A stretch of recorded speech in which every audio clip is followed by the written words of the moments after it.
All right. Welcome back, guys, to the Peak Performance Podcast. I'm your co-host, Mike and Corbin. Today we have a special guest, Tyler Stack. Played JUCO baseball. Great friend of ours throughout the years. Really happy to have him on. And then continuing the trend from last episode, really talking about sport-specific training and diving into the mental components of specific sports. We're going to continue that on with baseball. So, Ty, how you doing today? I'm good, man. How you boys doing? Amazing, bro. Let's go. All right, tell us a little bit about yourself before we get into it. Yeah, so I played high school baseball for Webster Schrader. I went to Finger Lakes after that, and then found myself in MCC playing for 2 years. And now we're just back on the podcast talking about it. Yeah. I'll hit you with a question to start. Yep. What's one thing you think people get wrong about JUCO baseball? It's not the same as D1. I think the biggest thing really is just how people look at JUCO baseball as players who kind of aren't ready to play at the next level. And, sometimes that can be true and you're there to kind of develop yourself. But I think, especially what I noticed, we went down to Arizona this year and played for about 2 weeks there. I think the biggest thing I noticed was just how talented a lot of players are kind of outside this area, but also in this area as well. It's more of like a stepping stone to the next place rather than just like I'm not good enough to play at that level. No, that's definitely. I think a lot of people can go the JUCO route to use it as a catapult to a higher level if they want, or if they're just trying to still play baseball, they can use it too. But I agree. That's definitely something that's overlooked. Where some guys, you graduate high school and you're just not ready yet, right? And it's okay to not be ready yet. It's okay to need those extra years of development and kind of treat it like the minor leagues kind of thing. I'm not saying it is. I respect JUCO baseball. I think it's a great path to take. But again, if you're someone who needs that development, it's okay to treat it as like kind of the minor leagues and use it for a developmental path rather than like your professional path. Because chances of you getting drafted out of JUCO are, 1 in a million, right? Like a lot of guys who go that route end up transferring to a higher level. And I think, again, that's okay. And a lot of players taking that route have found success doing that, where they go JUCO, they develop for a couple of years, and then they transfer to a higher level. And that works out for a lot of guys. I mean, continuing it off that, like, even considering the stigma around JUCO, why did you personally choose it, and how did it help you to develop as a baseball player? Yeah, I think that, the biggest thing for me was just I was always undersized. And, going into my sophomore year, I was 5'7", 135 pounds. And obviously at the next level, those guys are just physical. Even at JUCO, those guys are physical. They're just, grown men playing. And I think the biggest thing for me was just to try, like Corb said, was try and just develop and just get better, get bigger. And I did that, and it ended up working out. And I think development as a baseball player was really just kind of being around coaches who have been there for a while. And especially Coach Brust at MCC, like he played professional baseball, he played Division I baseball, played at MCC actually. Like I think the biggest thing was just kind of taking in what he had to say and then transferring that to the game that I play. And then the biggest thing too was just kind of failing. Like, that's a big thing that people don't understand is like failure is a good thing to a certain extent. And like just failing at the game and practice, whether it be even just mentally failing, like whatever it is, like just taking that and growing from it and just kind of becoming a better player mentally and physically. Yeah, for sure. Now I'm going to call out MCC a little, but I've heard a lot of guys go to play there and they have problems with the coaching staff. I obviously won't drop names, but what's your experience kind of been like? Because I know a lot of guys have played there and they've lost their love of the game because of the coaches. And again, we've talked about the role of coaches, and that's a big issue where, especially if you're going there for development and you have a coach that causes you to lose your love for the game, because that's what gives you the motivation or the discipline to, play. So what kind of has been your experience? Have you experienced that? And if you haven't, or if you have, whether that's at MCC or elsewhere, how has that affected your play? Yeah, I think the coaching staff there definitely takes a different route than kind of like obviously high school baseball when I was at Finger Lakes. But the big thing that I've thought about is like when you're watching college football on Sundays, like those coaches get after the guys. Yeah. And when you see college basketball, Coach K, Boeheim, like those guys get after their guys and have always gotten after their guys. And I think it's a little bit different for baseball. Like you don't really see that, because it's kind of behind the scenes stuff. Yeah. And, you're tucked away in a dugout, so you Yeah. can't really see it too much. It's definitely hard though. It's definitely an adjustment for sure. But I think that as long as you see it as, he's just trying to make me better. Mm-hmm. And I think coaches who have been around the game for a while kind of have that old school mentality. Yeah. Whereas it's not just gonna be sunshine and rainbows, or we're not Mm-hmm. gonna take things slow. Like especially because it's his name at the end of the day. Like Yeah. these losses and these wins and losses go on his name. Yeah. So it's not. And I mean, if you think about a season, like you got the fall, you got the winter, you got the spring. Like it's kind of spread out, but I mean, it goes by quick, so Mm-hmm. you can't just kind of coast through it. And Yeah. I think that, like I said, the biggest thing is just how you take it. Like he's not gonna say something to somebody and really get after a guy Mm-hmm. who doesn't think you can take that next step and be a great player. So Yeah. I think it's just how you take it and how you respond to it, and just realize that A, you're not going to be there if he doesn't want you there in the first place. Mm-hmm. And B, if you're not the player who he thinks you can be, he's not really going to get after you like that. Yeah. So, I'm going to ask you a follow-up off of that. Mhm. Kind of talking, you mentioned like the football coach personality. Oh no, paper's blown away. But you talked about a football coach, and they're intense, they're passionate, they get on you, right? Like there's an added, I don't want to say aggressiveness, but there is an added intensity is the right word, added intensity from football coaches. You talked about how you've experienced that at MCC. Do you prefer that as a player? Do you look at as a coach and you want a coach who has that quote unquote football personality where they're intense, they're on you? If you make a mistake, they get on you, but they're also there for you. Yeah, I think there's a fine line between both.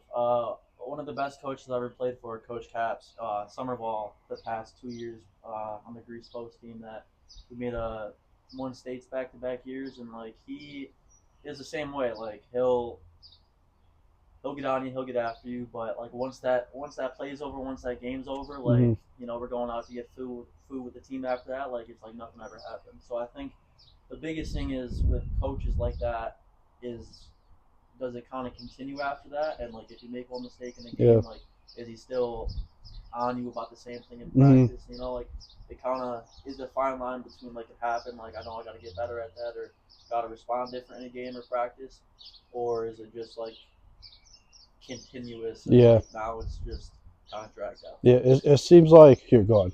The points you're making, we've talked a lot about different leadership styles. Obviously, you touched on, we talked about that in a previous episode.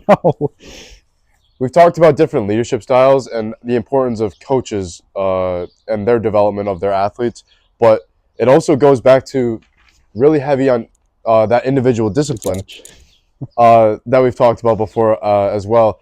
You need to be able to eat it, You got to be able to have the grit to push through hard comics, things that don't make you feel good, like coaches yelling at you, oh, boo-hoo, like, oh, it's their fault. But no, they're training you through mentally and physically demanding methods in order to build you as an athlete overall. And I think a lot of the times, you need to be able to take a step back as an athlete and think, okay, like you said, they're really just trying to make me better. Yeah.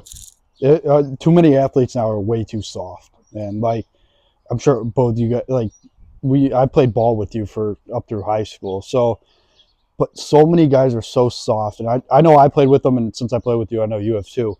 But where they can't take criticism, they can't take heat, they can't take a coach like riding them, they can't take a coach saying something negative to them. And when that happens, they just run to their parents. I coach youth baseball, obviously, as you both know, and it's the same issue, right? You criticize them, or I don't want to say punish them, but if they're not performing well or not paying attention or not focused, you bat them lower or you sit them a little more. But whenever something like that happens, they always run to their parents. Whereas I think as you get older, if you're a college kid, you run to your friends, right? But you run to them, and then it just creates this whole, like, there's no communication between a player and coach.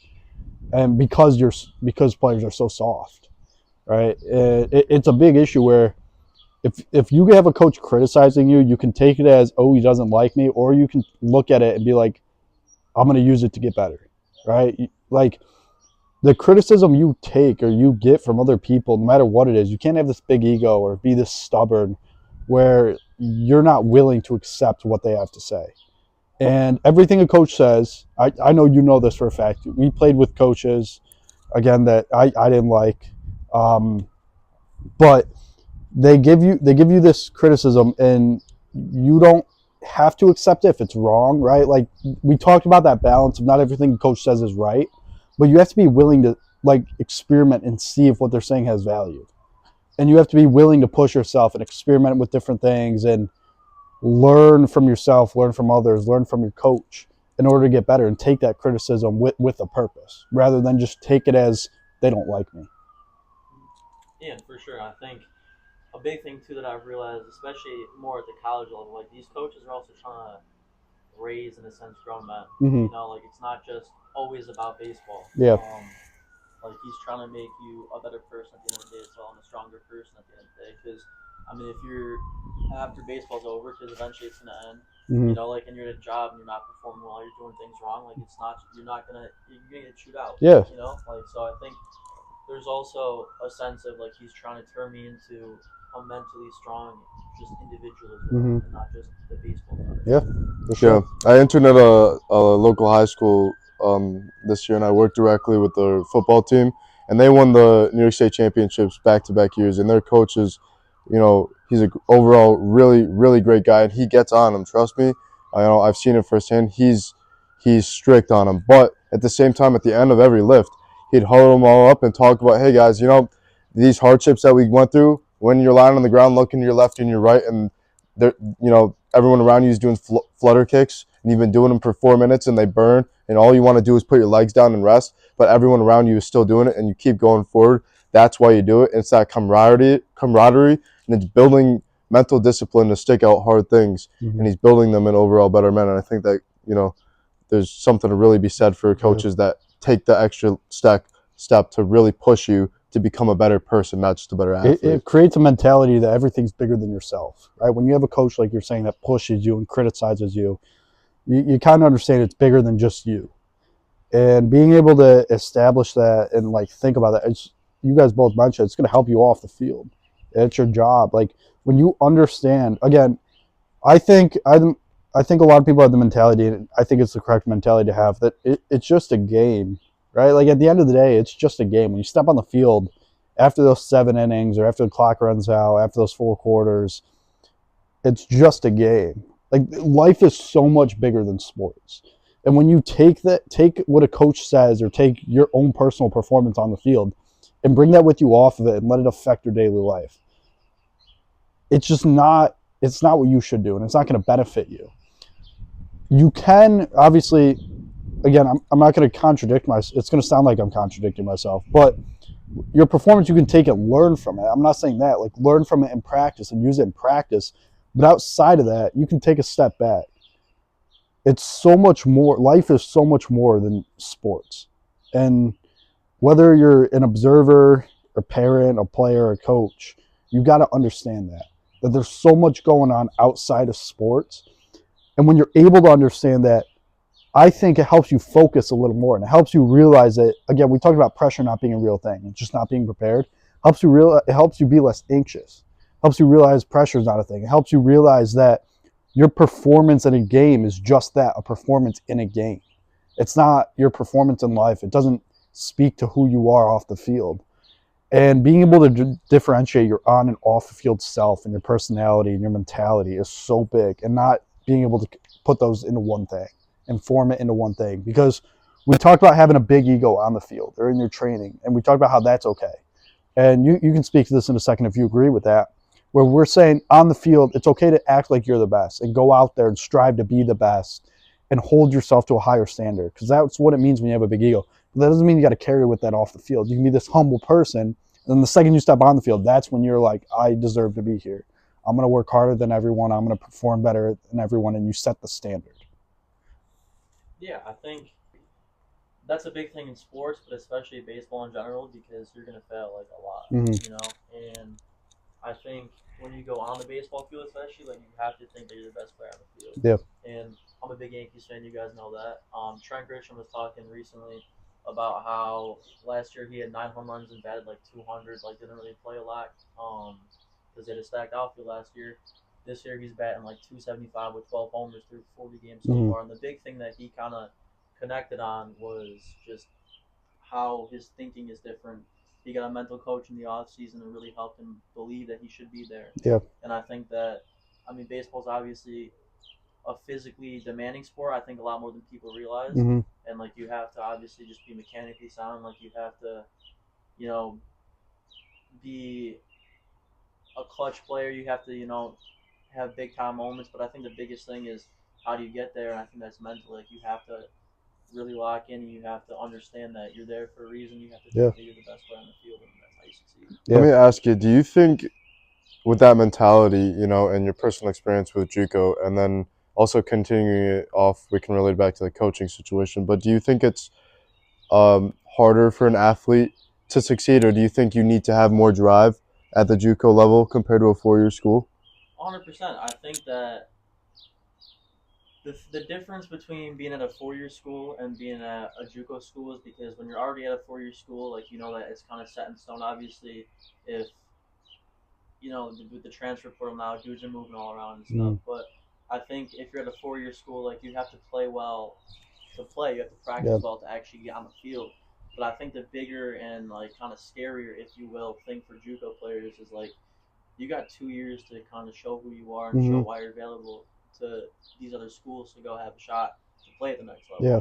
And like you don't have that. Like you do develop, and you definitely get a lot better mentally and physically. But I think the big thing is like 4-year schools develop young guys, and like as a JUCO guy, like you have to go in and compete and play well right away to get to a 4-year school. It's also like you're kind of differentiating between JUCO and 4-year, and it's a lot of your surroundings, right? Like I think JUCO, it requires more of a focus, and in my opinion, like it could be classified as harder. I'm not saying competition wise, because obviously if you're in the SEC and you're playing Texas, in schools like that, but your surroundings just are at a lower standard, a lower quality. The coaches, I'm not trying to clown on any coaches, right? But they're not like Coach Corbin at Vanderbilt, right? Great name, right? Coach Corbin at Vanderbilt. But right, the facilities aren't as good. Your teammates aren't. They're good, but there's not as much of a focus there and much of a drive for baseball. A lot of guys go to JUCO and they're just there because they just want to keep playing ball rather than trying to turn it into something else. So a lot of those guys are out either partying on weekends or not taking games or practices seriously. So if you're that person who's trying to make the jump to a D1, D2, D3, whatever level it is after JUCO, it requires a more intensity and a more focused mind in order to do that, because everything around you is telling you that you're below standard, right? Everything around you is telling you that what you're playing now is below standard compared to everything else. So you have to be able to focus on, again, we talked about the you versus you mentality multiple times. You have to be focused on yourself and developing yourself and prioritizing and programming stuff the right way and dieting the right way and not going out every weekend, and have this different kind of focus than you would at a 4-year school. Because at a 4-year school, yeah, baseball's a focus, but like everyone's kind of in the same boat. You all were the best player in high school. Most of you are on scholarship in some way, shape, or form. And the facilities are top notch at most D1 schools, like especially in the SEC, those big time conferences. Your teammates are next level. They're looking, scouts are there all the time. You're surrounded by a higher standard. And when you're surrounded by a higher standard, it's easier to play up to a higher standard. I mentioned how a lot of 4-year players are on scholarship, and JUCO, that's a lot harder. And again, what I'm about to say doesn't directly relate to you, and you'll understand what I'm about to say, but that's why it's important to take academics seriously, because it's, why are you laughing, bro? because you got to take it seriously, because athletic scholarships are so slim. Obviously, if you look in the news recently, the NCAA with all the NIL stuff and like giving teams budget once that passes in the court, the scholarships you're available are going down. Your roster size is going down. Baseball, it's already slim. Like before even NIL, the amount of scholarships you could give out athletic-wise for baseball were slim, because all those go towards football and basketball at a lot of schools and other sports, or lacrosse and stuff like that. So it's already slim. So if you can take a purpose with your academics and get some sort of academic scholarship or some sort of scholarship that is not related to athletics, it makes it easier. It makes your path easier, I think, because again, a lot of schools are hella expensive, right? So if you can get a scholarship in some sort of way, it makes a decision easier for you, and I think it makes a decision easier for coaches, right? Because again, if they look at you and you have good academics, they can tell you're a serious person. They can tell you have your priorities right. There's a lot you can learn from a student with good grades and good academics and good and volunteers and stuff like that. But it's also I don't know if waste is the right word, but they don't have to waste an athletic scholarship on you. If you're getting an academic scholarship to go play there, and you're a walk on, but you're not really a walk on, you're promised a roster spot or whatever. It makes it easier for your path if you don't rely on an athletic scholarship. I just wanted to throw that in there because I think that's sure. big. I think that's one of the big things I will credit to MCC with Coach Brest there. Like he really kind of, I mean, we have 2 study halls a week, like 2 hours long, so he really takes grades serious because he's obviously been around there. Mm-hmm. He's played at the Division 1 level. He's played professional ball. He's obviously coached MCC for a while now, and I think what a lot of kids don't realize, especially first going into um, junior college baseball especially, is A, the time commitment that really kind of holds, Yeah. but B is just like obviously if you're batting 600 with 25 homers, like you could have a 2.0 and the coach will find a way to get you there. Yeah. But that's a draft prospect. Like Mm-hmm. that's not Yeah. average junior college baseball player, and I think that like you said, it's just important for your path in life. But also, I mean, if you and another, if they a 4-year school likes you and another kid, and he has a Yeah. 3.9 and you have a 2.9, and you guys are extremely similar skill set wise, like it just makes Yeah. If you're relying on an athletic scholarship to pave the path for you, it's not. There's a select few that get that opportunity to go to college on an athletic scholarship. And if you're relying on that, it's an okay goal to have, but you also got to have alternatives. You also got to be able to be like, all right, my grades are up, so like I can still get an academic one if this falls short. But if you're strictly relying on that athletic scholarship, and again, say they have 12 to give out, they give out a lot of those before the junior year, right? And if you're a late bloomer later on in your development, or especially if you're at JUCO trying to transfer out and you need a scholarship to be able to go and afford to go to a 4-year program or an E1 program, you have to have alternatives and not just see an athletic scholarship as your only way, because it's not. Again, you can walk on academic scholarship. There's so many other resources out there that can help you get there. I mean, I just want to segment a little bit, still talking about resources and continuing the conversation of balancing academics. I want to get into like a real deep dive into a day in the life of being a JUCO player. You know, from your lifts to classes to practices to homework, how you balance all of that, any time left over. Yeah, man. I mean, I kind of just touched on it a little bit with saying how just demanding it is, and that's really the word that I would use to describe it because a lot of people don't realize just physically, but also just mentally how Mm-hmm. draining that schedule can be. I mean, I take a good amount of online classes, but I have 3 days a week. It was really like I would get there at 10 o'clock for class. I'd have an hour break. We'd go to practice from let's say 1 to 4:30, 1 to 5. We'd have a lift for an hour and a half after, and it's like I'm gone from the time I leave at 9:30 in the morning until I get home at 7:30 at night, and it's like that's a every single day thing. And then we play a lot of double headers at JUCO just because we're kind of, especially with the weather, you're squeezed into a Yeah. 2 month season where we got to play 40, 45 games. And so, I mean, you're Monday through Friday, from you're playing Tuesday, Thursday, Saturday, Sunday. You're practicing Monday, Wednesday, Friday. Like these are 10, 12 hour days like every single day. You know, you get one day off a week, sometimes not even, depending on your game schedule.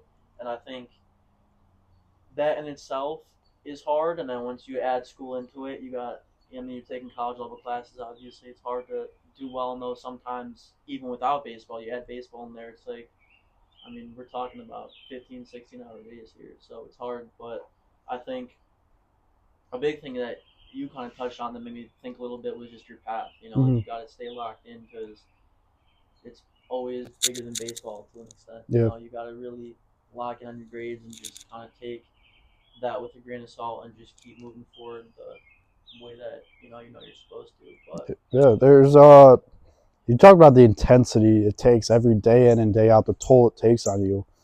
There's a difference between just surviving in that environment and progressing in it. It's really easy to get lost in just trying to tread water and lost in just the process and just going through it and going through the motions, just trying to survive everything that's going on around you.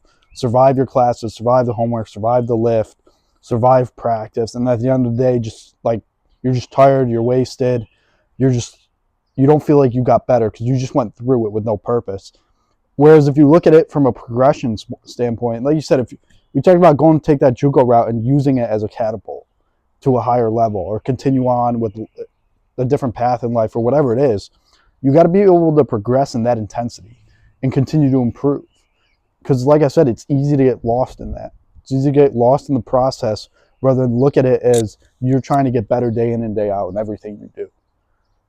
yeah, 100%. And I think the biggest thing that helped me with that was realizing that I got a group of 27 other guys or 26 other guys that are going through the same exact thing with me. So on those long days, you realize, we'd go back and do some homework together, play a little bit of poker. And funny enough, I think those poker nights and those nights we went out to eat was really kind of just mentally settling, I guess. Yeah. And like you reset and just realizing that like you just got a group of guys going through the same thing with you. And like You're not alone. You're not alone in it. Yeah. And like you said earlier, like you're working to a common goal. And I think one thing that really stuck with me that one of the coaches at MCC said to me was like, it's hard to JUCO because everybody's trying to get to their own spot, and it's like you want to win, but at the end of the day, it's like you're trying to go somewhere after this. Yeah. There's more of a personal purpose at a JUCO level than at a 4-year. For sure. Because at a 4-year, yeah, you're trying to win a national chip, especially if you're at one of those big schools where you're trying to get drafted. Like that's really the only personal kind of thing. At a JUCO, it's either you're just there to play baseball, you're trying to catapult yourself to the next level, you plan on staying there for 4 years or something, right? There's so many different paths from the JUCO level, like you're saying. Yeah. For sure. And I think the big thing that I took from it too was like the better your team is playing, the better you're probably playing. Mm-hmm. And like the better you're playing, the more eyes you have on you, Yeah. and so the more opportunities that you're going to get from these 4-year schools. Because I mean, like N-Trip, for example, they were 42-0 before they went down in the JUCO World Series. Yeah. They got a couple guys that are going to get drafted on that team. Mm-hmm. The better you play, the more eyes you're going to have on you, and I think that kind of brings it back to just like if everybody does their job and everybody stays locked in and gets good grades, stays eligible, and just keeps working every single day, and you realize that you're going through with all your guys, I think it puts you in a good spot. And I think that you grow as a player, you grow as a person, and just as a man, like you just realize that it's not about you, and like you're going down your path, you're doing it with your guys, and you're getting better at baseball, but you're getting better at applying yourself with school, and all that together just makes you a better person. Like you're saying, about being able to see past the current hard situation and look down the road for the ultimate greater good, right? You got to be able to see past the dip of the road. And then also you mentioned how the importance of everyone else around you is on your own playing.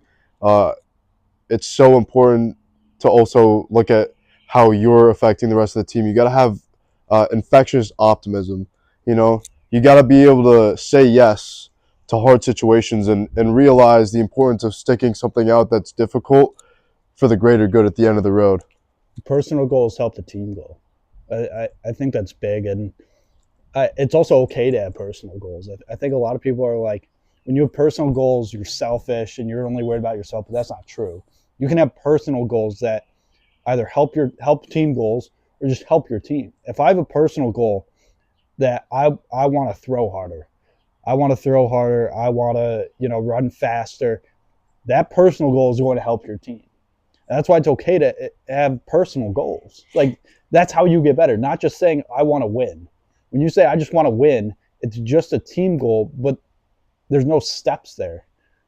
When you're relying on almost luck, it's that hope we talked about, hope being underprepared. When you say my goal is to win, how are you going to get there if you have no personal goal, or if you have no, you can still have team goals or goals within your teammates, right? Like, say you're a middle infielder with a second baseman. We want to turn the most double plays this year. We want to be able to have one of the smoothest double plays, right? That's a goal with your teammates that helps your team goal. And basically, all that's to say, again, personal goals are crucial, and it's okay to have them, like you both said. Sure. Transition a little into the physical training. A lot of what we've kind of gone on is the mental toll it takes, the daily life, the focus. Take us through a day of what the physical training looks like. That you mentioned that like 1 to 4 practice and then that hour and a half lift. What does that look like? What do you do within that lift? Because you're not squatting to failure every day, right? During that lift, what's kind of that progression? Yeah, I think in season especially, I think a lot of people would be surprised by the kind of intensity that we train at. I mean, it's a lot of more explosive stuff. It's a lot more kind of hypertrophy stuff just to kind of keep the muscle on and just to not lose. I mean, I think kind of getting a little bit off track here, but I think the way that this is going to sound silly, but I think the way that your jersey fits in the beginning of the season is probably different than the way that it fits at the end of the season, just because the wear and tear on your body, the long days, the lack of food sometimes that you get traveling and stuff like that, and just being out on a field for 8 hours at a time. But I think, I mean, but there'd be days when we just had a 4 hour practice and we're going and doing 4 sets of 5 deadlifts, like trap bar deadlifts. But I think a lot of explosive stuff. Obviously, you're not training like a bodybuilder. You're not training 5 sets of 5 for squats of failure, like you said. But I think there's a lot of strength stuff involved, but also just a lot of kind of stay healthy, mobility stuff, a lot of stretching for sure. And then the big thing is just making sure that, we're eating as well, just little snacks in between and stuff and after, and then just more of kind of just like keeping yourself strong but staying healthy. Yep, Thing, for sure. Did it train or change at all in season to off season? 100%. I think definitely trying to stay strong during the season, but I think just staying healthy, because I mean, if you're not healthy, you can't help your team win. You can't achieve those personal and team goals like you guys were talking about. I think in the off season you can kind of let it eat a little bit and try to really pack on some muscle. I think you're still training explosively for sure, and you're still stretching, you're still doing your mobility, but I think the off season is a chance for you to kind of get stronger, get faster, whatever it is, a personal goal for the off season that you need to get better at. But I think definitely you can kind of let it eat more and not really be worried about your body being broken down from 30 hours a week of just straight, on your body. But definitely a pretty big difference, I would say, in terms of training in the off season to season. Yeah. How is the frequency of your training specifically during your, let's talk about preseason, something that a phase that's really going to dial in your sport specific training, and then also the adjacent movement patterns that are going to improve your athletic performance on the field? Yeah, so I think for baseball specifically, it's a lot more kind of single leg movements and kind of just I do a lot of box jumps. I would do a lot of unilateral work like that. Do a lot of like Bulgarian single leg RDL stuff like that. Just because in baseball, like when you're hitting, like obviously you're using both your legs, but I mean you're going from your back leg and then both legs. You know what I'm saying? Like when you're throwing, like one leg. Everything is kind of single leg to an extent. Um, and I think that that's a big thing. Like you can squat really heavy, but that doesn't mean that it translates to the field. And I think that um, how you train is super important. And kind of going a little bit off topic or off track here, but I think that it's also kind of hard too because you got to, especially as a hitter and an outfielder, like you got to stay fast, but you also got to get your swings in. So for me, it was kind of hard to balance between lifting and training. So I mean, I would be just to kind of show how demanding it is even in the off season. Like I'd go and swing for 2 to 3 hours and work on a bunch of things, and then lift for 2 hours after that. Like definitely still a toll on your body, but like I said, you can definitely let it eat a little bit more just because you have a little bit more time on your hands. You're not worried about school. Yeah. And I think what a lot of people don't realize is how your mental, like how drained you are mentally throughout a season, also translates to your physical health too. And so not having to worry about school, not having to worry about oh, I gotta wake up for class at 8 o'clock tomorrow, and then I'm gonna be there until 9 o'clock at night. Like knowing that you got time, like you're still putting in work, but you got time. I think that also just keeps you healthier and just lets you kind of get after it a little bit more. Yeah. All right, so really quick, jumping back to it, I was just curious about the exact like frequency of days that you would train, and then how that differed preseason, in season, off season.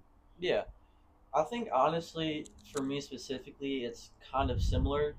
Just because I think the biggest jump, what I realized from high school to college, was that you don't need to be doing the push pull leg split. You know, like you're not trained for just muscle mass. So I would split it up as in like on Monday I would do like an upper day, like an upper explosive day, and then Tuesday I would do a lower explosive day, and then you got Wednesday off, and then Thursday I would go to more of like a upper strength day. Friday would be more of like a lower strength day. So you're still getting like the strength stuff in there. You're still getting that just raw strength and kind of hypertrophy days, but you're mixing it up more throughout the week. And so, I mean, really for me, it was just in the off season, kind of 4 times, like 4 main lifts, and then obviously on days off from lifting, I would still do my mobility, I still do my stretching, I'd still do that kind of stuff. But the training aspect, it's like I can't remember a time in the off season where I wasn't at least swinging every single day or throwing and just doing mobility stuff. And then I think a big thing for me, kind of, it is in the training aspect, was just mentally training. Like this is something that I kind of worked on the last year, was like mentally taking it back to my head, mentally going through situations in my head, and like that kind of helped me translate that to the field too. Is just like I've already gone through like in the bases loaded 2 out situation. Like I've already gone through the situation 10,000 times in my head in the off season, so now I know how I'm gonna try and execute it in the game. But going back to just the physical training part, it was really 4 main lifts a week, and then I was swinging probably every single day. Uh, and that's a lot more taxing on your body than you think. Like, I'm taking probably 100, 200 swings a day, whether it's single arm work in the machine or whether it's front toss in the machine. Like just trying to kind of get after it every day. And one more thing I want to add too, just because I want to talk about it, was I think the biggest jump that I had from high school to college was going from training to feel good rather than training. Like your training should be harder to an extent than in a game. Like there'd be times when I was off the machine facing 95 feet from 50 feet away. Just because if you can speed up practice and you can speed up your training, like the game's gonna slow down. Whereas like in high school, if I saw a dude throwing 90 to 92, like I'm shaking a little bit in the box. I'm like, wow, this is fast. But I mean, if you're seeing 95 from 50 feet away and you see 95 in a game like we did against N-Trip, like feels slower. It feels slower. Like it slows down. Like it's definitely still hard, but you're not surprised when you see stuff like that, and you can kind of lock in and just sit back and realize that you've seen this before and you've trained for this, and that goes to the preparation part, where it's like your preparation is really how you succeed at that level. Did you have a strength coach that would give you programs? Yeah, so our strength coach, my first year I was there, was Ty Smith. He's working with the Braves organization now, actually, doing a lot of their metrics and stuff. And he was our pitching coach at the time. And this past year, our pitching coach, Coach Petro, was doing our strength stuff. So yeah, he was making like after like team lists and stuff. Like it was all like scheduled out for us and stuff. But in the off season, I kind of would just do what I've taken from Dave Roth at PAC. Just all the years I played there, he's a strength and conditioning coach and assistant coach in Fisher now. And just kind of stuff that I've picked up, whether it be online and YouTube videos, seeing what like the pro guys and college guys are doing there, like high level college guys, and just kind of piecing it all together and just knowing kind of what works for me and what doesn't work for me is a big thing. Because I mean, there's some guys who train like bodybuilders and they just want to get strong, but they're already just naturally super twitchy and super athletic, so that works for them. Like someone like me, like I can't train like that because I play outfield, like I'm a speed guy, like I can't be slow and just strong, So I think training kind of differs, especially in the off season for guys, but in the season you have the structure for the team. Before we wrap things up, by going off that question of like how training differs between individuals and individual athletes, right? Taking into account your personal body type, structure, what works with you the best.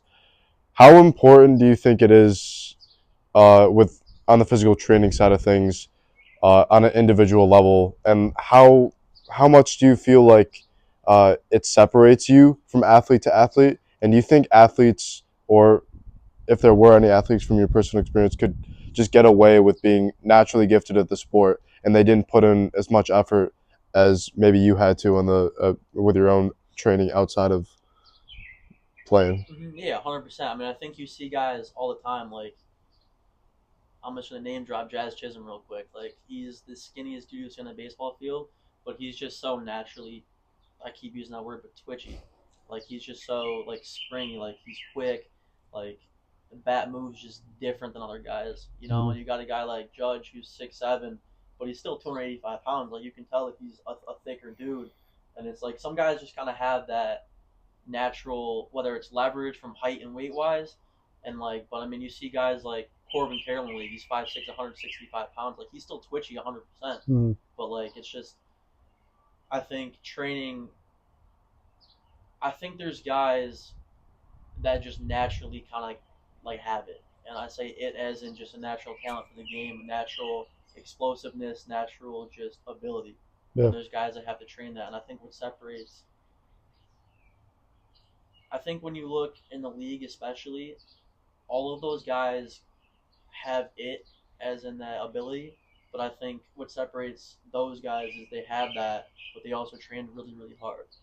And I think that's what separates a really, really good player from like an elite player. Is like all those guys are elite in a sense, and all the guys at the major D1 programs are elite in a sense. But what separates the elite guys from the elite guys who go on to play even professional ball, or even the elite guys in professional ball, is that they're all the best players in the world, but some of them just work harder than others and just kind of help their game translate to that level.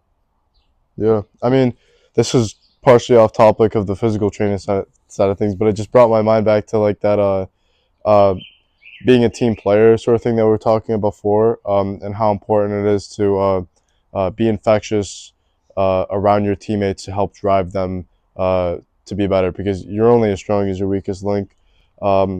So do you feel like, from your personal experience, there were any guys that lacked that effort? Maybe even if they had it, right? If they had that it like factor, did they lack effort that kind of dragged the team down? Yeah, I think, when you're looking through a clubhouse, you're looking through a locker room, like, you're always going to have guys that kind of don't fit the mold, I guess, in the rest of the team, or for the rest of the team, like the culture, I guess you could say. I think that people don't really realize how energy affects a baseball team, affects a baseball game. Like, when you got guys just flying around the field, like, always talking to each other, always, hyping each other up, always. And the big thing, I think, is when somebody doesn't do something good, you got guys picking them up. Like, that energy of just, I don't want to say aura, but that there's just always like an aura around a good team. You know what I mean? Like, there's always just that infectious like energy around a good team. And I think that when you have that, and you got guys who are just bought into the culture of the team, brought into the process of, we just went through the entire fall, winter, and early spring together, and now we're going to go prove on the field. Like, I think you just need guys, glue guys. You just need guys who are going to just pick guys up when they're down and just kind of bring guys up when they're doing good too. You know, it's just energy. I think energy is a lot more of a factor in baseball, especially in just sports, than people really kind of realize. Yeah, talk about glue guys. Like, it's not just on the coaches to be the leaders of a team, right? You got to have those players that step up to be leaders to bring up their peers around them, because at the end of the day, people only listen to an authoritarian figure in the form of like a coach so much, right? But they look to their guys to their left and their right. They see that they're in the same shoes as them, and they're like, all right, I believe in what you're saying, I believe in what you're doing, and I'm going to follow you. It's also, you also can't rely on one guy to have that infectious energy, like you're saying.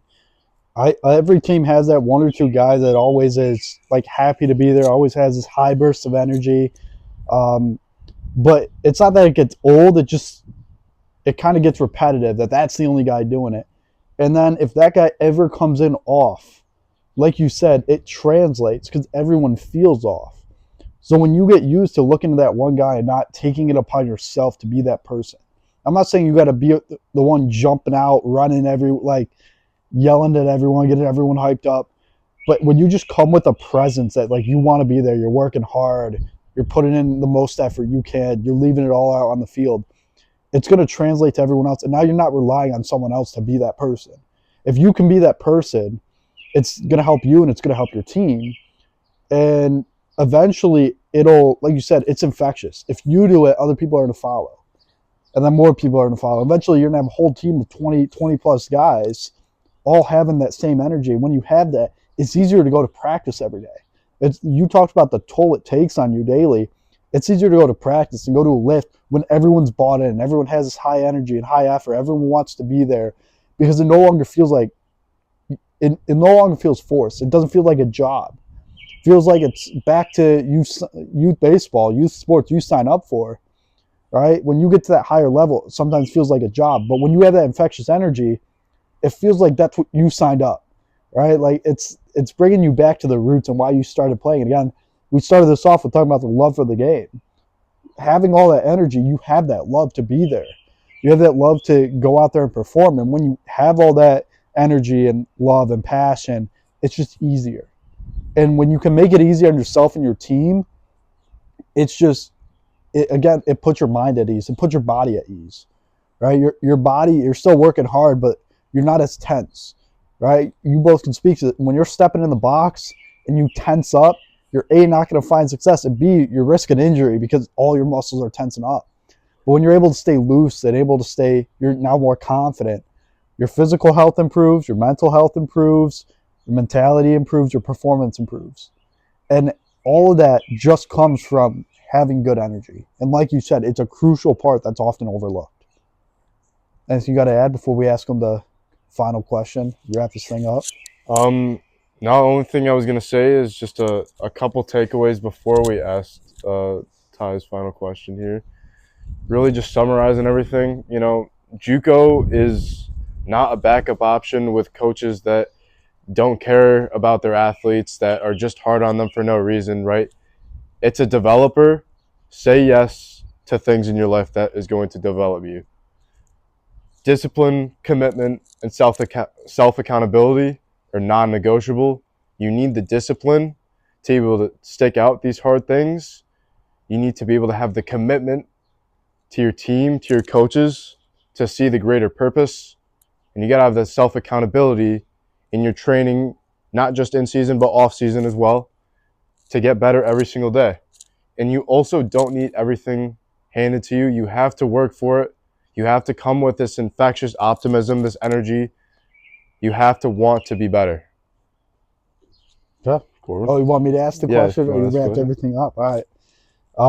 It seems like a common. We're ending our guests with this question, but it's a good question because, again, if people say regrets aren't real, right? When you look back, they're like, "What do you regret?" And you see all these famous people in their interviews, and they're like, "I regret nothing." And I always laugh at that because it's like there's no way you look back and say, "I wish I could have done this." And the difference is, it's when you look back and saying you could wish on that, like it's okay to do that. It's okay to think, I wish I could have done this. It's just not focusing on that, and it's not sitting in that for days and letting it affect your life. But it's okay to look back and say, if I did this, it would have benefited me. Because when you do that and you have that self-reflection, you can help your present self because you can apply a lot of the things you look back on, but you also help those coming up next. And like you and I don't play anymore, right? But if I self-reflect and look back and say, I wish I could have done this, or I wish I had this. This is why we started this whole thing, because I said, I wish I had this. If I didn't self-reflect on that, I wouldn't have done this, right? But self-reflecting and saying, I wish I had this, now I can show other athletes and talk to other people and kind of give them this advice. So with that all being said, Ty, if you could look back, right, and change one thing or tell an incoming freshman, give them one piece of advice that would just help them, whether it's on or off the field, what would that be? Yeah, it's funny that you mentioned regrets. I'm going to kind of talk about regret in a little bit of a different sense here. I think the biggest thing I would say, funny enough, is just to not have regrets. And I say that because obviously you're going to regret grounding into a double play down. Mhm. You're going to regret throwing a ball into the seats like when you're playing shortstop or you're playing out. Like, you know what I mean? Like, regrets are going to happen. But it's more, in my opinion, regrets about did I put myself in a spot to succeed? Yeah. You know, like did I train hard enough? Did I sleep well enough? Did I eat well enough?